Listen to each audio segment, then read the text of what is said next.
do have a reading here, and Carol and Susan is going to sing Amazing Grace in between this reading. You've probably heard it before, but it speaks all about grace.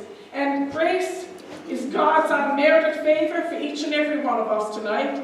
And you can see that we do have the cross with many prayer requests upon it. It's coming on Easter, and that's what we want to be focusing on, the grace of God. Because if it wasn't for the grace of God going to that cross for each and every one of us, none of us would be here tonight. We wouldn't be interested in anything. It was because God has given us the interest to come to his place to worship and to serve him from day to day. And if we never had the Lord on our side when troubles comes, when those days comes that we're not looking forward to, we have the Lord that we can call upon and ask him to help us. And Debbie, I really enjoyed your singing. You've probably seen that I shed a tear. The last time I heard that song was my brother sang it in the United Church. And that was one of his favorite songs. Lord, come walk with me and to ease my pain. And the Lord eased his pain some 3 years ago when he had surgery and the Lord took him home. The Lord knew best,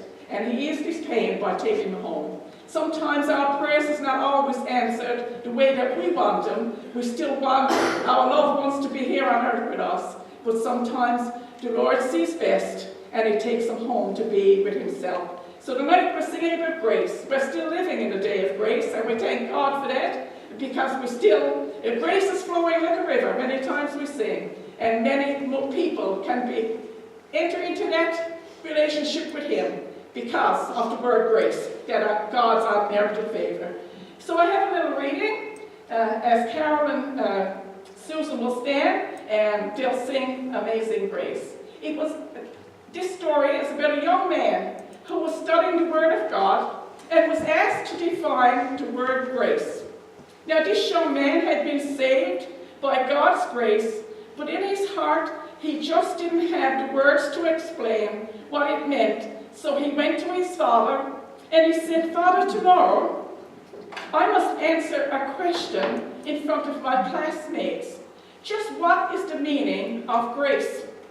This father looked at his son and he said, "Son, a long time ago, down on my knees, God saved me by his grace, but truly, I know only one answer, and I can give this in what he said."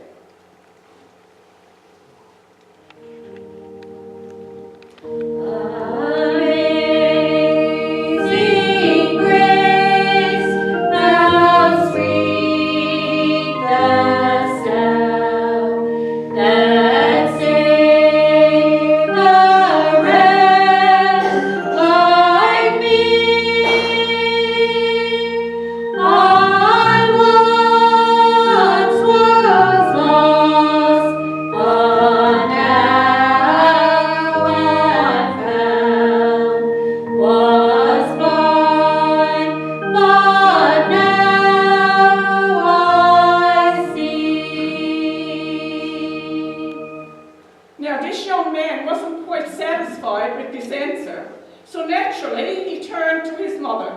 He said, "Mom, tomorrow I must answer this question, and I know that you can help me.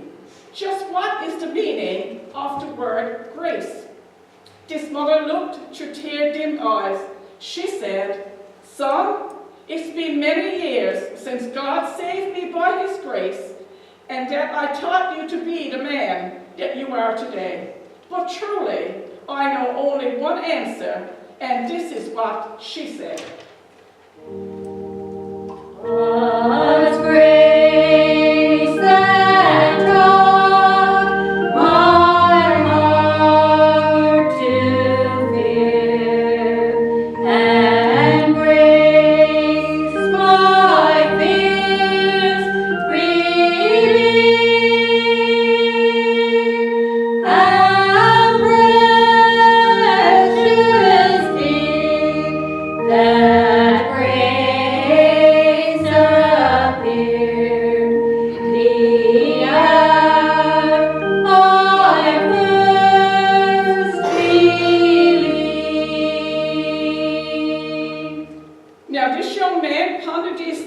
his heart.